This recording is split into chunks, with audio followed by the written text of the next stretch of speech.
muy interesante el versículo que leyó nuestro hermano en Hebreos, referido a la cena del Señor, haciendo referencia a la cena del Señor, cuando señala que Cristo, en los días de su carne, habiendo ofrecido ruegos y súplicas, con gran clamor y lágrimas, al que le podía librar de la muerte, fue oído a causa de su temor reverente. El versículo que nos leyó el hermano era: y aunque era hijo, por lo que padeció, aprendió la obediencia y vino a ser perfeccionado, y habiendo sido perfeccionado vino a ser autor de eterna salvación para todos los que le obedecen. Y es muy interesante eh, una, una contradicción que se les presentó a todos los discípulos del Señor y que es narrada en particular en el Evangelio de Lucas. Hay un momento en que el Señor comienza a tener un discurso que para todos sus seguidores era extraño oír. Fíjense el momento en que el Señor empieza a hablar justamente de sus padecimientos. Eso lo narra Lucas en el capítulo 9, verso 22. Y si ustedes se fijan, si tienen abierta la escritura allí en Lucas 9, 22, dice: es necesario que el Hijo del Hombre padezca muchas cosas y sea desechado por los ancianos, por los principales sacerdotes y por los escribas, y que sea muerto y resucite al tercer día. ¿En qué momento Jesús comenzó a decir esta palabra a sus discípulos? Y si uno mira el pasaje inmediatamente anterior, en Lucas 9, 18, el título en la Reina Valera es la confesión de Pedro. Y es allí cuando Jesús les pregunta a sus discípulos: ¿quién dicen los hombres que soy yo? Bueno, y ellos tienen varias respuestas. La inteligencia del Señor es tan brillante porque Él no hace una pregunta directa inmediatamente. Él hace una pregunta para colocar el contexto de aquella respuesta que Él esperara que surgiera de los discípulos. Y cuando llega el verso 20 de Lucas 9, le pregunta: ¿y vosotros quién decís que soy? Miren la pregunta acuciosa, la pregunta punzante, la pregunta como que hace enfrentarnos a nosotros. ¿Quién decimos nosotros que Él es? Bueno, la respuesta que se relata en Lucas es esta. Entonces, respondiendo Pedro, dijo: el Cristo de Dios. Esta no es la misma respuesta que aparece en la boca de Pedro en Mateo. Si uno va al Evangelio de Mateo, capítulo 16, ustedes saben que el Evangelio de Mateo fue escrito a los judíos. Y en el capítulo 16, verso 13, es el pasaje paralelo a Lucas referido a la confesión de Pedro. Viniendo Jesús, estoy leyendo Mateo 16, 13, viniendo Jesús a la región de Cesarea de Filipo, preguntó a sus discípulos diciendo: ¿quién dicen los hombres que es el Hijo del Hombre? Miren esta inteligencia, esta sabiduría del Señor para llevar a los discípulos a un momento cúlmine, a un momento, a un clímax en su experiencia de seguir a Cristo. Bueno, el verso 14 dice: uno Juan el Bautista, otros Elías, otros Jeremías o alguno de los profetas. Él les dijo: ¿y vosotros? ¿Quién decís que soy yo? Respondiendo Simón, Pedro dijo: tú eres el Cristo. ¿Recuerdan la respuesta de Lucas? En Lucas 9 no es exactamente la misma. Pedro dice en Lucas 9, el Cristo de Dios. Pero aquí en Mateo dice: tú eres el Cristo, el Hijo del Dios viviente. Bueno, viene una declaración extraordinaria para un judío. Casi una herejía, digamos. Decir que hay un hombre que tiene una naturaleza que es la misma de Dios y que está en medio de ellos, y que ese hombre es el Cristo de Dios. Unió dos realidades que eran expectantes para los judíos. El Cristo, el ungido, aquel que iba a venir de parte de Dios, era el mismísimo Hijo de Dios. Ese Cristo, ese Hijo de Dios, es aquel que estaba preguntándole a Pedro. Claro, Jesús le dice inmediatamente lo que nosotros sabemos. Eres bienaventurado porque esta palabra, esta confesión que has tenido de mí, no la puedes tener, sino es a causa de que mi Padre te ha revelado quién soy. Y juntamente con la confesión de Pedro, Jesús le dice a Pedro, a partir de la confesión que tuvo, tú eres una piedra de este edificio que yo voy a edificar. Pero para efectos de lo que quiero compartir esta mañana, fíjense lo que incluye Mateo en el verso 21. Desde entonces comenzó Jesús a declarar a sus discípulos que le era necesario ir a Jerusalén y padecer mucho de los ancianos. Lucas nos señala que después de la extraordinaria confesión de Pedro acerca de quién es Jesús como el Cristo de Dios, Jesús empieza el relato de los padecimientos a los cuales él debía ser sometido. Pero en Mateo nos dice que desde entonces, o sea, desde el momento, pareciera ser que Jesús estaba esperando esta confesión. Pareciera ser que Jesús estaba a la expectativa de que alguno de aquellos que estaba con él, alguno de ellos que estaba con él, tuviera esta confesión.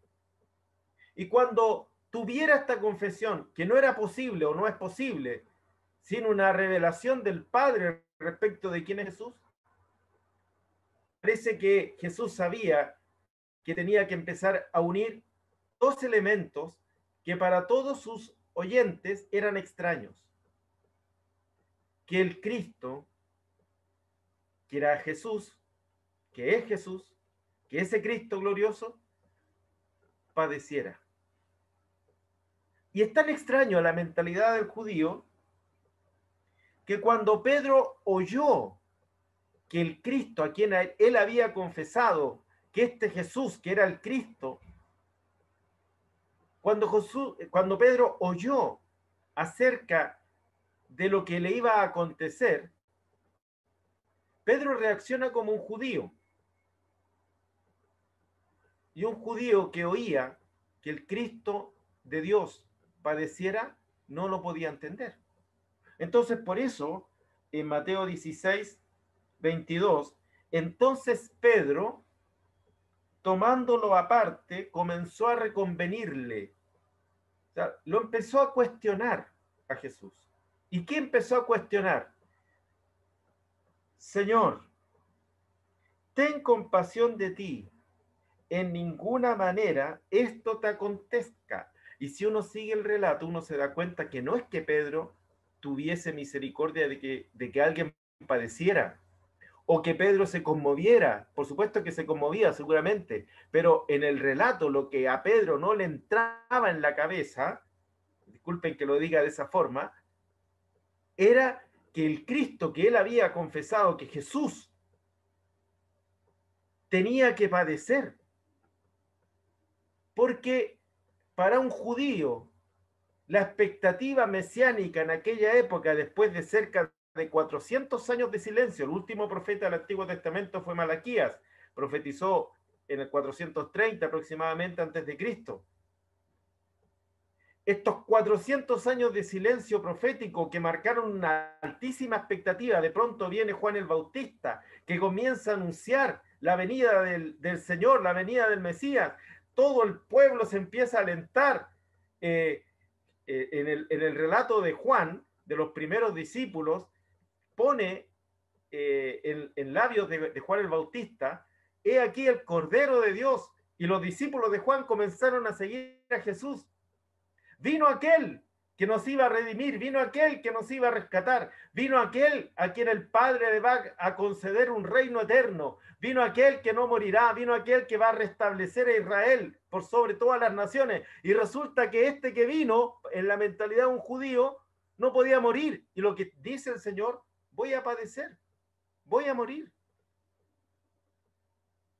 Y por eso Pedro le dice, ten compasión de ti. En ninguna manera te acontezca esto. Y uno entiende, y vamos a volver a Lucas un poquito, y uno entiende por qué los caminantes a Maús iban tan apesadumbrados. Fíjense en Lucas 24, verso 13 en adelante. Voy a leer, que está narrado los caminantes a Maús, voy a leer el verso 21 para luego rearmar un poquito el diálogo que tiene Jesús con estos caminantes. El verso 21. Pero nosotros esperábamos que Él era el que había de redimir a Israel. ¿Notan, queridos hermanos y hermanas, esta altísima expectativa respecto de Jesús? Cuando se inicia la narración de los caminantes a Maús, o aquellos que iban hacia Maús, en el verso 13 dice, y he aquí, dos de ellos iban el mismo día. ¿Qué día es este? Un día domingo. A una aldea llamada Maús, que estaba a 60 estadios de Jerusalén, aproximadamente unos 11 kilómetros de Jerusalén. Iban saliendo de Jerusalén e iban camino a Maús, 11 kilómetros, caminando, triste, apesadumbrado, puede ser en tiempo tal vez que unas 2 horas, más de hora y media, caminando, tranquilos. Y ellos iban conversando todo lo que había acontecido recién. Y fíjense a Jesús, que viene a caminar con ellos. Qué notable, qué maravilloso, hermanos, que en la misericordia de Dios, Jesús camina con aquellos que no entienden. Jesús camina con aquellos que se van a Emaús. Verso 15 dice, sucedió que mientras hablaban y discutían entre sí, Jesús mismo, habiendo resucitado, Jesús mismo se acercó y caminaba con ellos. Mas los ojos de ellos estaban velados para que no le conociesen. Y les dijo, fíjense esta pregunta de Jesús, sabiendo quién era él y conociendo los pensamientos de aquellos que iban caminando. Les dijo, ¿qué pláticas son estas que tenéis entre vosotros mientras camináis? ¿Y por qué estáis tristes? Me parece a mí que es casi la pregunta más obvia que alguien puede hacer. Y seguramente la respuesta de estos caminantes no fue muy amable. A mí se me ocurre que el Señor quería empezar un diálogo con ellos, un diálogo que los llevara a la verdad, a la realidad. Pero ellos respondieron de esta forma, ¿eres tú el único forastero en Jerusalén que no has sabido las cosas que en ellas han acontecido en estos días? Qué respuesta tosca, ¿no les parece? A veces el Señor viene, queridos hermanos, y permítanme ilustrar, a veces el Señor viene, su palabra quiere venir a nosotros y nos hace una pregunta que para nosotros que, es tan obvia, por no decir, discúlpenme, por no decir un poco ridícula. Está claro que vamos tristes. Está claro que estamos apesadumbrados. Está claro que hay algo que está ocupando nuestra mente, hay algo que no podemos tener claridad. Viene Jesús y le dice a estos caminantes, ¿qué están conversando? ¿Y por qué están tan tristes? Y ellos parece que responden, como acabo de decir, como toscamente, como muchas veces de nosotros respondemos. ¿Ah? Por lo menos en Chile está el hermano Eloy de Iquique, y le agradezco al Señor por oír las canciones con las cuales Él bendice al pueblo del Señor más allá de esa preciosa región nortina de Chile. Decimos en Chile, ¿y qué te importa? Y el Señor insiste en su amabilidad. Ellos le responden un poquito toscamente, pero el Señor está lleno de gracia, queridos. El Señor está lleno de misericordia. Su trono es un trono de gracia y de misericordia. Y a pesar de que muchas veces nuestras respuestas no son aquellas adecuadas a su realeza, es como si Él las pasara por alto. Es como si muchas veces nosotros respondemos así y Él pasa por alto. Y pregunta y continúa la conversación como si no se le hubiese respondido mal. Y fíjense el verso 19. Entonces Él les dijo, ¿qué cosas? ¿Eres tú el único? Se me ocurre a mí el diálogo, discúlpenme esta imaginación, ¿no? ¿Eres tú el único que no sabe estas cosas, que si son tan evidentes, cómo se te ocurre preguntarlas? Y el Señor parece que no le hace ni mella, no le afecta nada. Y le dice a aquellos que vean caminando, y es como que tuviera todo el tiempo para hablar, ¿qué cosas? Y les hace hablar. Y Él se involucra en el diálogo que están teniendo, esta misericordia maravillosa del Señor. Y ellos empiezan a hablar. Y fíjense, aquello que los tenía tristes, aquello que los estaba haciendo irse 11 kilómetros distante de Jerusalén hacia Maús. Las cosas son estas.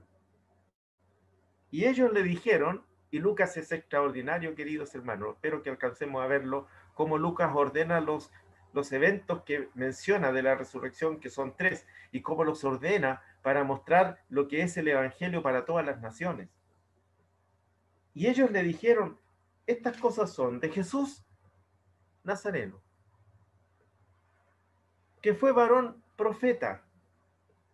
Fíjense cómo lo empiezan a describir, al que iba caminando con ellos, al que les quería oír, al que quería entablar el diálogo con ellos, que fue varón profeta, poderoso en obra y en palabra delante de Dios y de todo el pueblo. Efectivamente, las obras y las palabras de Jesús daban testimonio de que Él vino de parte de Dios. Así lo dice el mismo Señor en el Evangelio de Juan. Las obras dan testimonio de mí. Las palabras que el Padre me dio que hablara, esas hablo, y esas palabras y esas obras dan testimonio de mí. No es posible que yo haga estas obras que yo hago en medio de ustedes, ni diga estas palabras que digo en medio de ustedes, sino es a causa de que vengo de parte de Dios. Y ellos parece que hasta ahí entendían muy bien. Jesús Nazareno, varón profeta, poderoso en obra y en palabra delante de Dios. Pero a este Jesús profeta, a este varón poderoso, le entregaron los principales sacerdotes y nuestros gobernantes a sentencia de muerte y le crucificaron. No, no es correcto, no es lógico, no es coherente que si este Jesús aprobado por Dios deba morir. Murió, terminó, se acabó. No hay nada más en Jerusalén, hay que regresar a Maús, hay que irse, hay que volver. Aquello que era nuestra esperanza terminó. Nosotros esperábamos que Él redimiera a Israel, como lo leí antes, pero se acabó. Y miren esto, hermanos, el verso 22. Aunque también nos han asombrado unas mujeres de entre nosotros, las que antes del día fueron al sepulcro. Este mismo versículo de Lucas, capítulo 24, en la versión, en la nueva traducción viviente, 24, 22, dice: no obstante, algunas mujeres de nuestro grupo de seguidores fueron a su tumba esta mañana temprano y regresaron con increíbles noticias. Miren, no solo sabían que Jesús fue un varón aprobado por Dios en medio de Israel, en medio de Jerusalén, no solo sabían que había sido poderoso en obra y en palabra, no solo sabían el hecho evidente de su muerte y de su crucifixión y su muerte, sino que también habían empezado a oír el testimonio de unas mujeres. Permítanme decirlo con el respeto a las hermanas que están en medio nuestro, que en aquella época el testimonio de una mujer no era válido. Lo que pudiera decir una mujer no era considerado válido. Pero eso no le importó al Señor, hermanas. No le importó lo que los hombres culturalmente hubiesen construido. Él se apareció.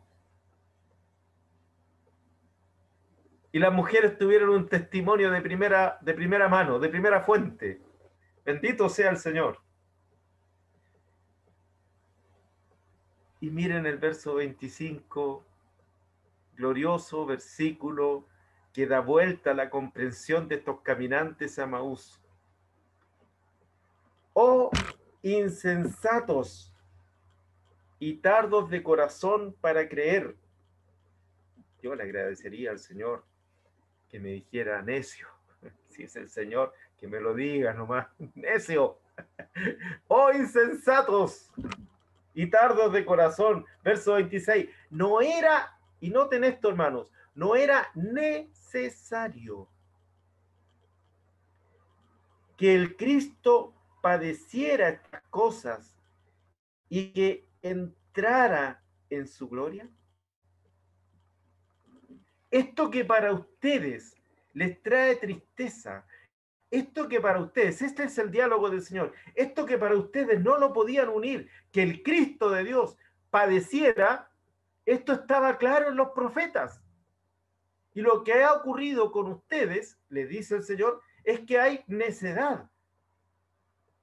No era necesario que el Cristo padeciera estas cosas, las que ellos sabían. Y miren el verso 27, y comenzando desde Moisés.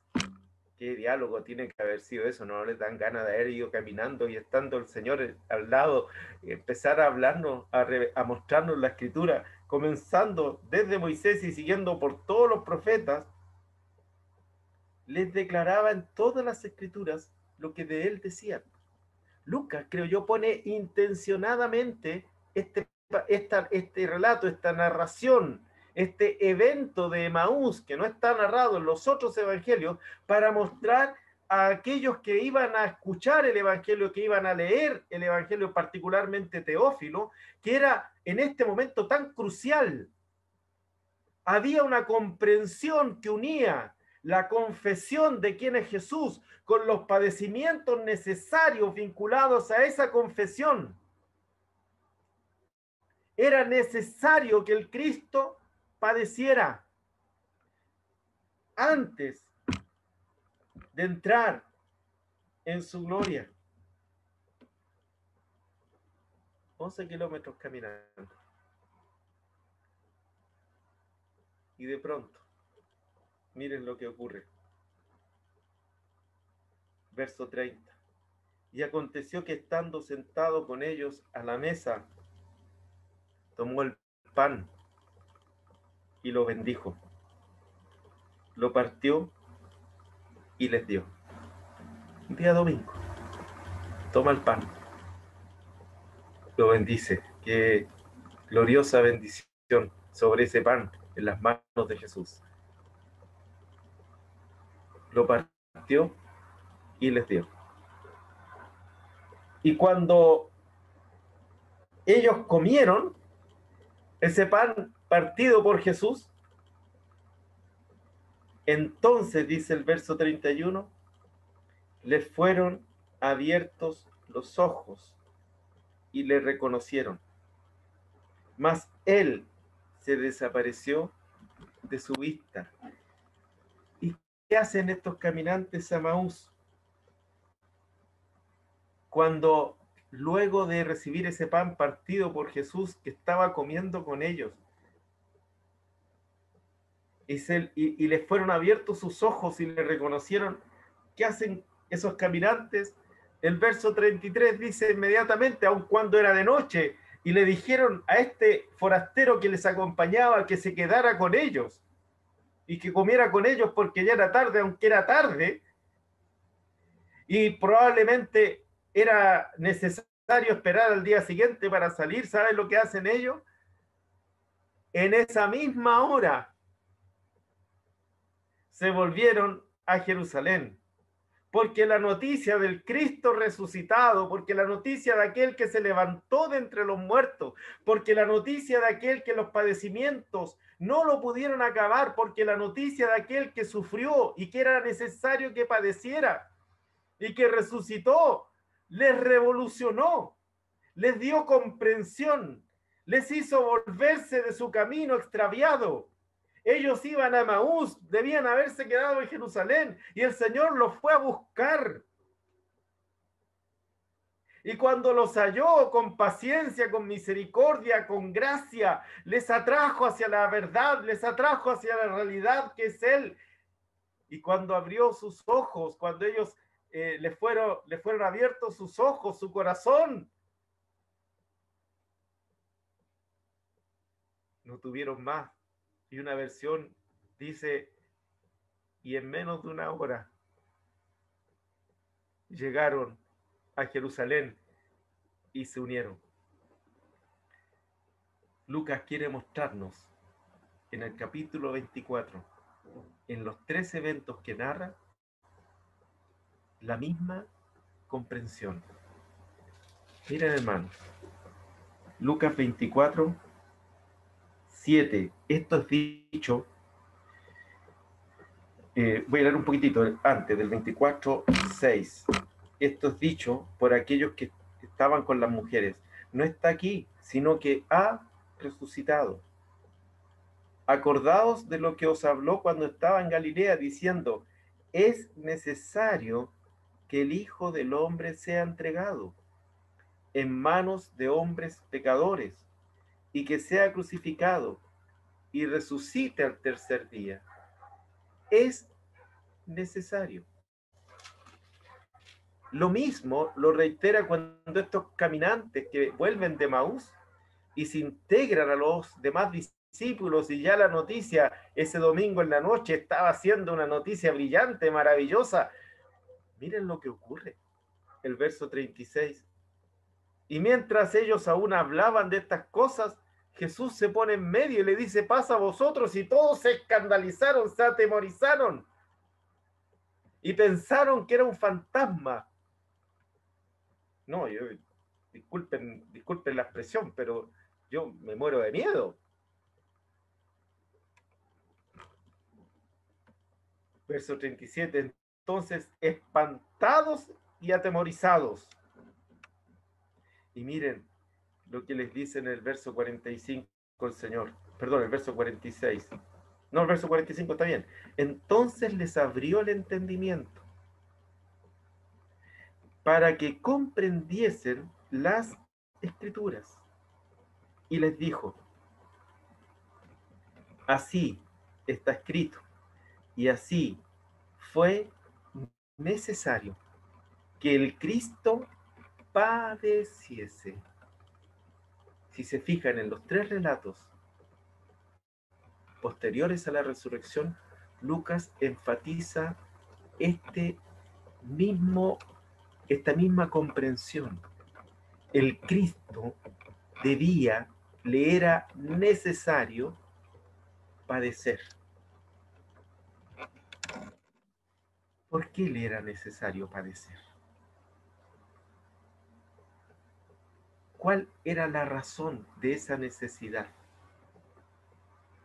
Y yo creo que todos nosotros la sabemos, si esta mañana hemos partido el pan y hemos bebido de la copa. La necesidad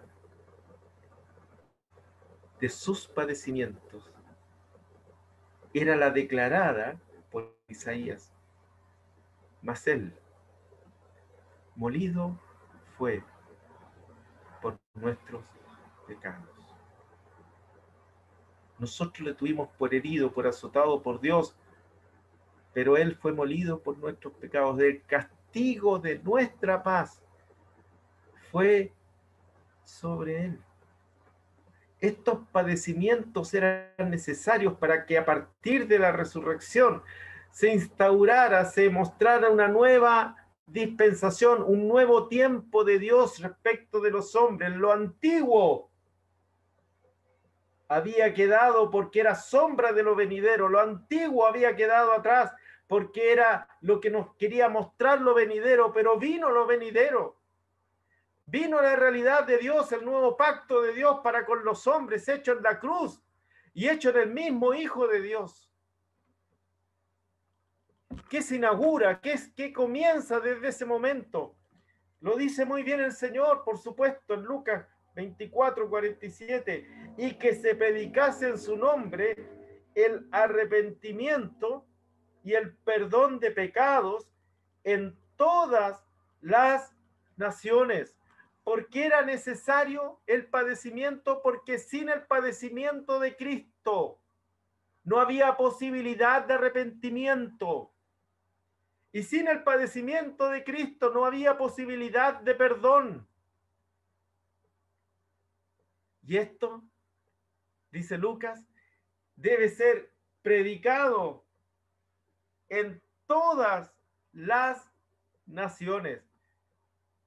El padecimiento de Cristo era necesario a causa de que los hombres estábamos destituidos, fuera, lejos de la gloria de Dios. Y ese padecimiento, como el canto que a veces hacen nuestros hermanos aquí en Colombia, ¡oh, qué belleza! ¡Qué belleza! ¡Qué hermosura! Aquella obra de Cristo en la cruz, que nos concedió a todos y cada uno de nosotros esta posibilidad de arrepentirnos. No estaba pensado para nosotros. Nosotros éramos enemigos. Nuestra condición delante de Dios era estar lejos, sin posibilidad alguna de acercarnos al trono de Dios. Pero Él pagó todos nuestros pecados. Esos padecimientos de Él fueron aquellos que permiten que nosotros el día de hoy podamos saber con plena certeza, por una revelación del Padre, quién es Jesús, y también en su infinita gracia y misericordia, quiénes somos nosotros. Y aunque era hijo, por lo que padeció, aprendió la obediencia. Y vino a ser autor, decía Hebreos en el texto que nos leyó nuestro hermano Diego, y vino a ser autor, y gloria al Señor por esto, y de esto debemos estar seguros, de eterna salvación para todos los que le obedecen. Eso aprendió Jesús.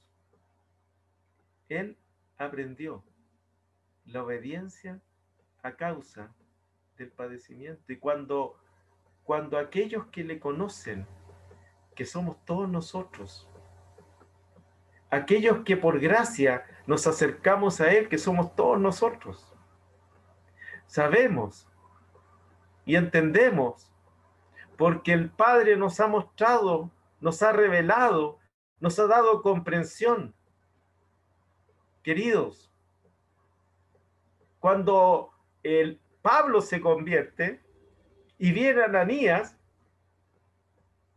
Ananías le dice, anda. Y Ananías le dice, no, no, no, si él viene a buscarnos, Saulo viene respirando acechanzas de muerte, odio contra la iglesia. No, no, anda. Porque este mismo que es perseguidor, este mismo, yo le voy a enseñar cuánto es necesario que padezca por mi causa. ¿Y qué quiero decir entonces, hermanos? Quiero decir lo que dice Pablo en Filipenses. Quiero conocer, como dice Pablo, sus padecimientos. Quiero padecer como él. Qué maravilla, queridos. Qué hermoso, hermanos. Porque estos padecimientos de Cristo se van repitiendo en nosotros. Mire, leamos cuando Ananías le va allí para que Pablo reciba la visión. Verso 15 de Hechos capítulo 9. Ve, porque instrumento escogido me es Saulo, para llevar mi nombre en presencia de los gentiles y de reyes y de los hijos de Israel, porque yo le mostraré cuánto le es necesario padecer por mi nombre. En Gálatas, cuando Pablo está recordando quién había sido él, Gálatas capítulo 1, dice más 11, dice, mas os hago saber, hermanos, que el evangelio anunciado por mí no es según hombre, pues ni yo lo recibí ni lo aprendí de hombre alguno, sino por revelación de Jesucristo, porque ya habéis oído acerca de mi conducta en otro tiempo, en el judaísmo, que perseguía sobremanera a la iglesia y la asolaba, a la iglesia de Dios y la asolaba. Verso 15 dice, pero cuando agradó a Dios, que me apartó desde el vientre de mi madre y me llamó por su gracia, revelar a su Hijo en mí.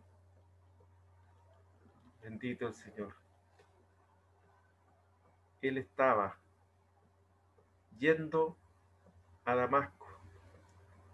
Se le revela a Cristo y Cristo le muestra quién es Él y le concede el arrepentimiento de todas esas obras malas que él estaba haciendo delante de Dios. Él dice, de los pecadores,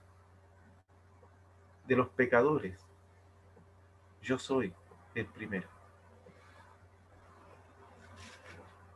Pablo, en Filipenses, cuando está hablando acerca del conocimiento más alto, más elevado al que podemos llegar, él dice en Filipenses capítulo 3,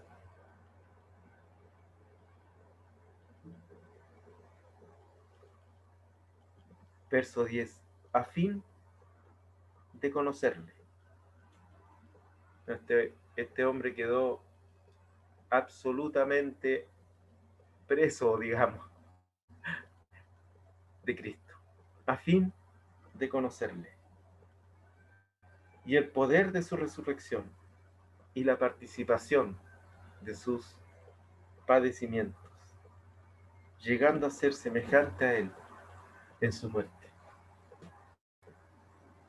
Quiero conocerlo hasta allí.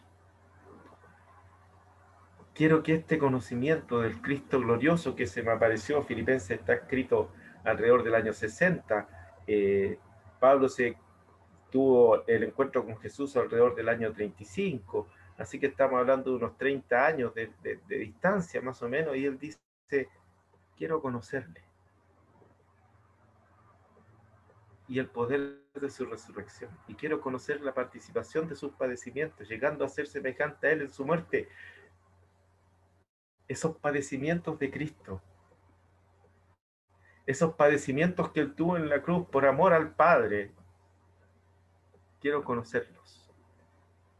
Pareciera ser cuando uno lee Filipenses que es un recién convertido, tiene un amor por el conocimiento de Dios, tiene una pasión por conocer a Cristo. Y ya habían pasado casi 30 años. Estos padecimientos que eran necesarios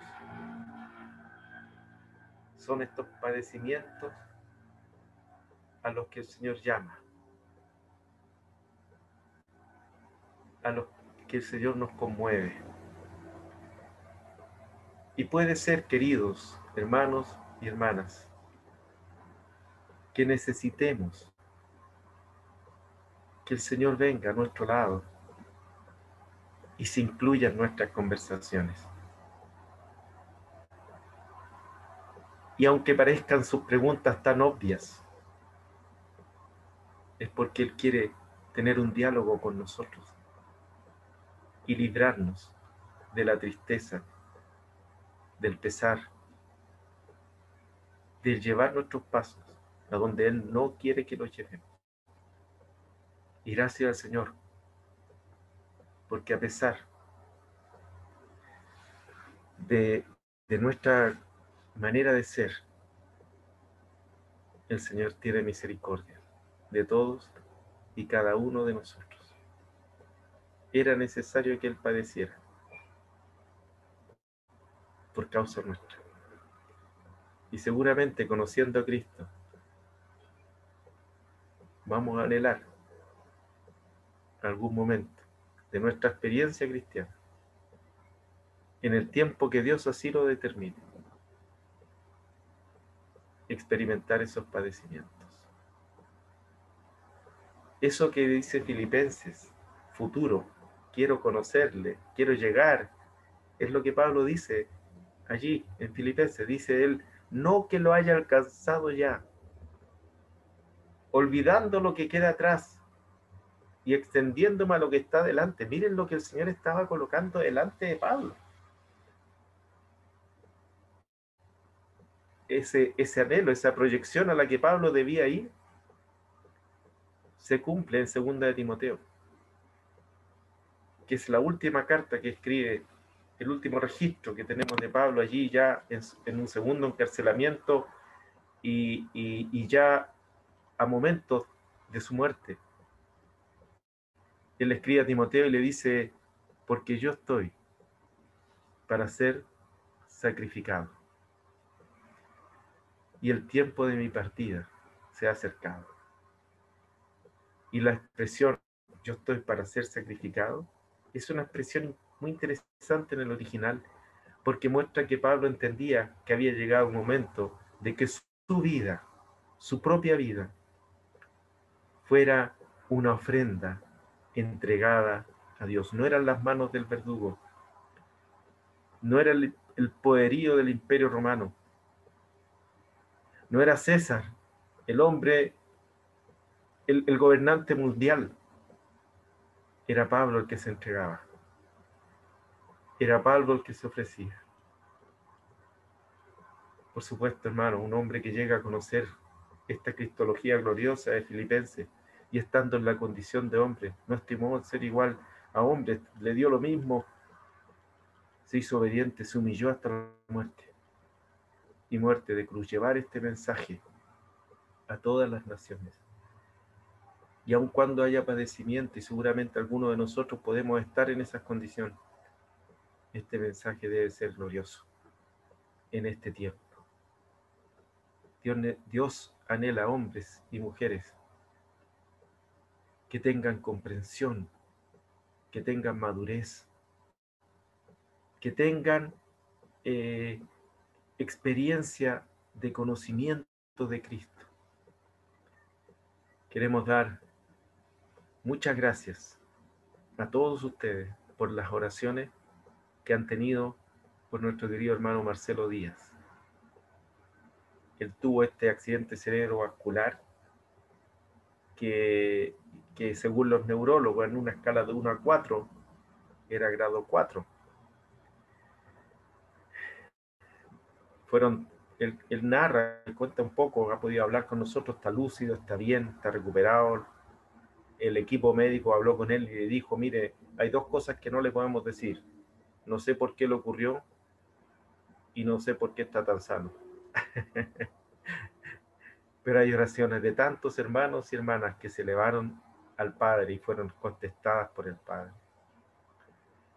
Y comentando con él, con nuestro querido hermano Marcelo, hace poquito en una reunión por Zoom, no puede, él tiene que estar en recuperación, por cierto, él decía, en todo este tiempo de tanto sufrimiento que tuve, padecí de unos dolores insoportables, exámenes todos los días, inyecciones y monitoreo permanente, él decía, creo que algo tengo que aprender, decía él, para que en nosotros se manifieste la muerte, para que la vida de Jesús se manifieste en los demás. Creo que Pablo decía, él lo dice así. Queridos, estamos en las manos del Señor. Y gracias al Señor,